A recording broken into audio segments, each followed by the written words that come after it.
You know, I feel sorry for EA. Oh, sorry, typo there. I feel sorry for E3. I mean, honestly, E3 was one of the greatest expos that I've just always wanted to go to. Like, E3 has been around since the caveman and dinosaur era. It was wild.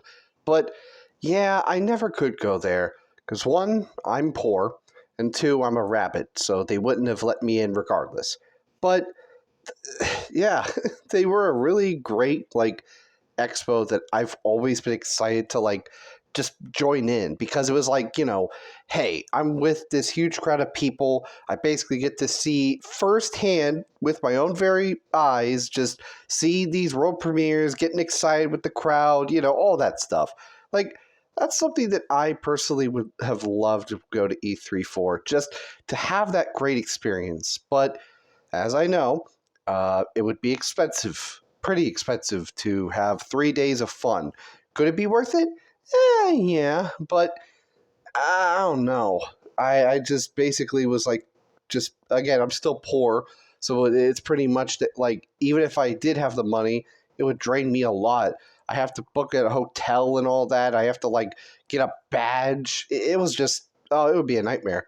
But yeah, despite all that, I still would have loved to go to E3, which sadly is most likely gone.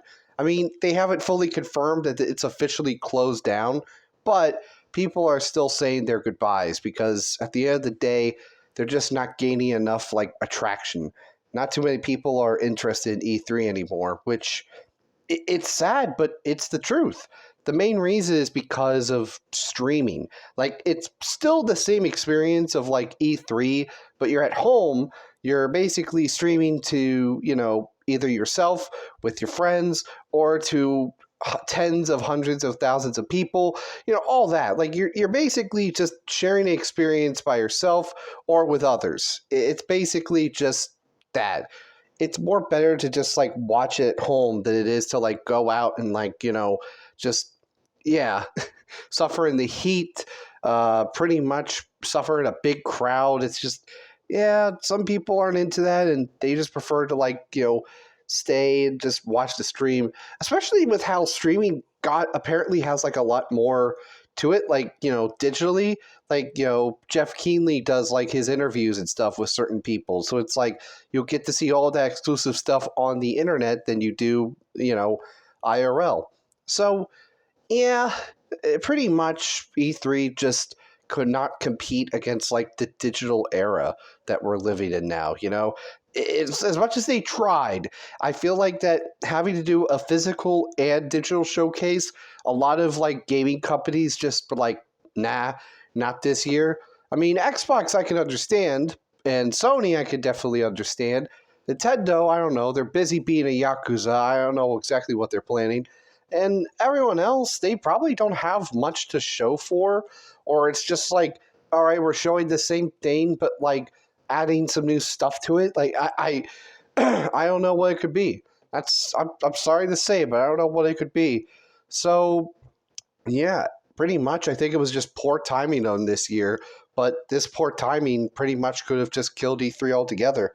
And it just pretty much was the pandemic also cut its life support in not just half, I'd say 90%, because even if the pandemic never happened, it would still be a slow and painful, excruciating, demise. It really would. I mean, that's pretty much what happened with Spike TV's Video Game Awards. If you want a video that really shows just how bad it was and just also showing the decline of viewership on that show, I highly recommend checking out Burback's video.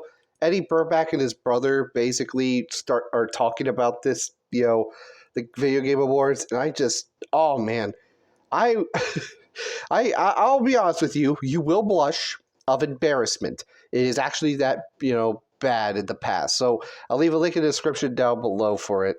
Check it out after you finish with this video. But yeah, it's just as streaming and YouTube and Twitch was more popular, cable viewership was starting to go down. And it's just, that's the same thing with E3. It was more better to just, stay at home and watch it, live than to be there live, in front of the studio or expo. It's just, yeah, it's a shame. And I know people say, oh man, Jeff Keighley, he's the reason behind it. Believe me, I wish I could, but I don't fully blame him. I mean, he is the reason why the Game Awards has, existed and why it's booming in popularity over time. It's just, I don't blame him. I'm not saying that like he cursed the whole thing with a voodoo doll. Nah, nah, nah. I feel like that he's just trying to like be part of like this digital showcase, because that's what everyone seems to be agreeing on. It's like, hey, I don't care if it's physical or digital, I just would love to see a showcase about it. But people prefer it more digitally because, hey, it's open to a lot more people with phones, laptops, computers, all that. So yeah, that's pretty much how it is. And the Summer Games Fest isn't going to be like the total replacement of E3. It's just kind of like it's kind of like just a calendar, I guess you could say. Just more like, hey, here's who's gonna do their showcases, what time, what day, etc. That's all it has been ever since like May 2020. Uh, yeah, that's all I can say about it. Summer Games Fest is pretty all right, but it's not like E3. It's got to do a lot of catching up to do, or have something really exciting. But I'm being more calm with it because you know what? This is Jeff Keighley's new baby, so it'll take some time to grow. Same thing with the Game Awards. It'll take some time to grow. But yeah, I just want to say goodbye to E3. I I hope that you you will live on in legacy. And yeah, I'm sorry this happened to you, man. I'm really sorry. Jeff Keighley, go easy on this poor soul. He has been your friend, maybe even your enemy, but please go easy on E3. And I hope that you will just, be a good sport about it. I mean, honestly, he is. I'll just, I don't know what I was doing there. But yeah, farewell, E3. You've been a real one. All right. Don't worry. I'll make a video that's not depressing. I just wanted to get this video out of the way because, yeah, I just wanted to talk about it. It was really depressing. So, yeah, that's about it. See ya.